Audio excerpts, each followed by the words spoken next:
북한이 세계보건기구 WHO의 지원을 받아 처음으로 결핵 실태 조사를 하고 있습니다.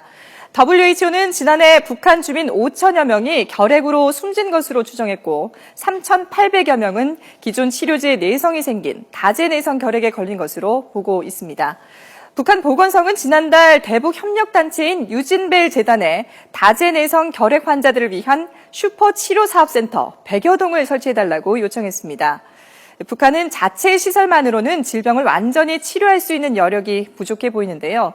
실제로 지난 7월 영국 외교부는 북한 병원에 마취제가 없는 경우가 있고 또 의료시설이 열악하다면서 자국민들에게 가급적 북한에서는 수술을 피해줄 것을 권고하기도 했습니다. 자, 그럼 북한 고위층들은 어떻게 병을 치료할까요? 최근 22일 만에 공개 석상의 모습을 드러낸 북한 권력 서열 2위 황병서 인민군 총정치국장은 중국을 거쳐 싱가포르에 가서 척추 수술을 받고 돌아온 것으로 전해지고 있는데요. 북한의 의료 실태 이선아 기자가 전합니다. 재작년 문을 연 평양 옥류 아동병원입니다. 300병상 규모의 의료진도 200명이 넘는다고 알려져 있습니다. 애민 지도자 이미지를 추구하는 김정은 국방위원회 제1위원장 집권 이후 북한은 아동병원과 산부인과 병원인 평양산원 등을 자주 선전합니다. 아이들을 위해, 평범한 근로자들을 위해 이처럼 최상의 의료 봉사를 하는 나라 또 어디에 있겠습니까? 북한 고위 간부들은 전용 병원인 봉화 남산진료소를 이용합니다.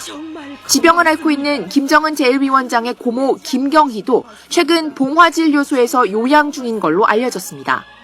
두 진료소는 최신 의료시설과 고급 수입약품을 갖춘 걸로 알려졌을 뿐 구체적인 사항은 철저하게 베일에 쌓여 있습니다.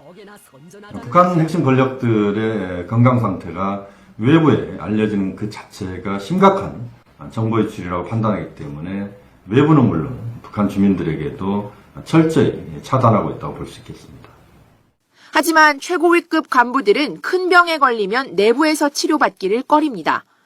김정일 국방위원장은 숨지기 3년 전인 2008년 뇌출혈로 쓰러진 뒤 방북한 프랑스 의료진에게 진료를 받았고 김경희도 최근 몇 년 사이 러시아와 중국, 싱가포르 등을 돌며 지병을 치료받은 걸로 알려졌습니다. 북한군의 고위층들이 북한 의료진을 믿지를 못한다라는 얘기가 있습니다. 자칫하면 전신 마취했다 못 견할 수가 있으니까. 그렇군요. 예, 그래서 북한의 고위층들은 좀 아프면은 전부 외국에 나가서 치료를 받고. 생활 수준이 낮은 지방은 의료 혜택 사각지대라 할 수 있습니다. 지역 진료소는 의약품이 부족해 실질적으로 휴업 상태고 주민들은 장마당에서 약을 사야 하는 걸로 알려졌습니다. 대북지원단체 관계자들 사이에서는 약품을 구하기가 어려운 북한 의사들은 직접 약초를 캐느라 손이 거칠다는 말까지 나올 정도입니다. 주사기나 소독장비나 다른 수술도구 같은 것들도 일회용을 쓰지 않고 내지는 이제 썼던 것들을 소독을 한 다음에 다시 재사용하는 비율이 굉장히 높죠. 북한은 그래서 전통 한방의술인 고려의학 연구에 공을 들입니다. 의료 설비와 약품이 절대적으로 부족한 상황에서 찾아낸 고육지책입니다. YTN 이선아입니다.